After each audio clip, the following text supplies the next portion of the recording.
From JBS Studios in Greater New York, this is the JBS News Update with Teisha Bader. I'm Teisha Bader with the JBS News Update for Friday, June the 16th, 2017. An Israeli police officer was severely wounded in a terror attack in Jerusalem's Old City this evening. Initial reports say the 20-year-old female officer was stabbed by at least 2 terrorists near the Damascus Gate.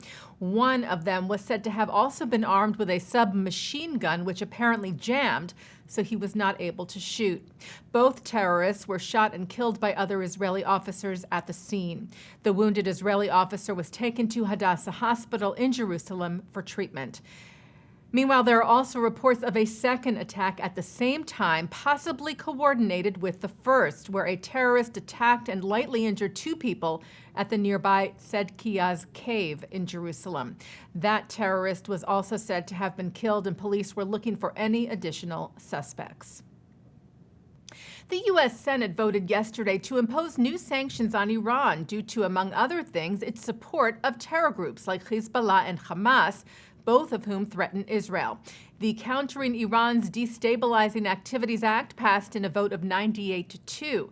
The American Jewish Committee praised the passage. Its Associate Executive Director for Policy, Jason Isaacson, said Iran's pursuit of advanced weaponry, its support for international terror groups such as Hezbollah and Hamas, its efforts to subvert and attack its neighbors, and its collusion with the murderous Assad regime in Syria jeopardize global peace and security.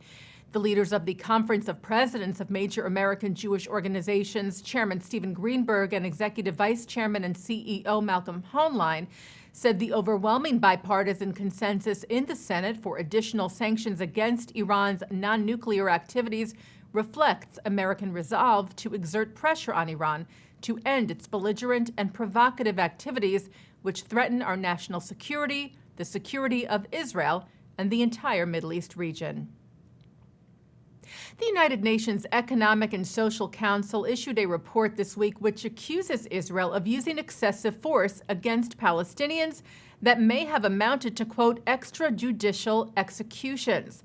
B'nai B'rith International condemned the report. President Gary Saltzman and CEO Daniel Mariaschin said it focuses solely on Israel and ignores actions by Hamas, including Hamas's executions of Palestinians deemed to be collaborators with Israel, adding that the report also criticizes Israel for holding the bodies of deceased Palestinian terrorists as a form of collective punishment, while making no condemnation in the report of Hamas for holding the remains of 2 IDF soldiers, as well as forcibly holding 3 Israeli citizens in Gaza. They said such defamation only mimics the Palestinian narrative and does nothing to advance peace in the Middle East. And Israel's ambassador to the United Nations, Danny Danon, called the report another blood libel against Israel. He said, "We will fight against this distorted and false report. We won't allow slandering of IDF soldiers."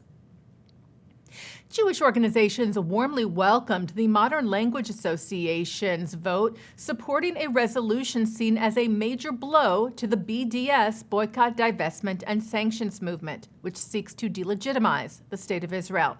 As we reported to you yesterday, the MLA, which is a significant academic group in the U.S., voted overwhelmingly to not support an academic boycott of Israel.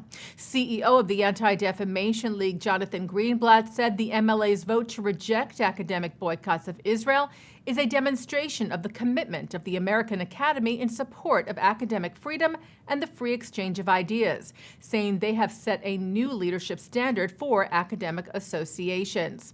And chairman of the World Jewish Congress North America, Rabbi Joel Myers, said that the WJC welcomes the MLA's decision to reject the blatant discrimination and bias against Israel spreading across campuses in this country, and its clear recognition that these boycotts are both contradictory and damaging to its mission of promoting teaching and research at the highest levels.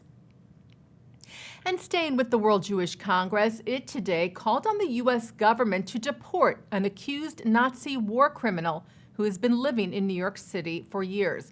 92-year-old Jacques Palige is alleged to have guarded the Trawinki death camp in Nazi-occupied Poland in 1943, where 6,000 Jews were murdered. He was ordered deported back in 2004 for not disclosing his past, but none of the countries to which he could be sent, Germany, Poland, and Ukraine, agreed to take him. World Jewish Congress Chair Evelyn Sommer said it was a travesty that Palige still resided peacefully in the U.S. She said Jacques Palige, who was called an essential component in the evil machinery of annihilation by the Justice Department, was a guard at a death camp in Poland and should pay the price for his crimes. She said, "We urge the U.S. State Department to take all necessary steps to have one of these countries agree to take Palige so that he can be deported and true justice can be served." Taking a look now at some sports news, Israeli racer Alon Day will become the first driver from Israel to ever compete in NASCAR's top series, the Monster Energy Cup, next weekend in Sonoma, California. The 26-year-old from Ashdod will be driving the number 23 Toyota Camry and become the first Israeli to make a start in NASCAR's premier division. Day was named Israel's 2016 Athlete of the Year last year and is the first stock car driver from outside of North America to be selected for the NASCAR Next program. And taking a look now at our programming for tonight on JBS for Friday, June the 16th. Live Shabbat services are coming up at 6 o'clock tonight from New York City's Central Synagogue, followed by a jazz klezmer concert with David Krakauer at 7:30. At 8, it's a discussion on the Six-Day War from the 92nd Street Y, and at 9, the film My 100 Children. And coming up right after this newscast tonight at 5:30, a look at this week's Torah portion with Rabbi Shlomo Riskin. And that's the JBS News Update for Friday, June the 16th, 2017. I'm Teisha Bader. Shabbat Shalom.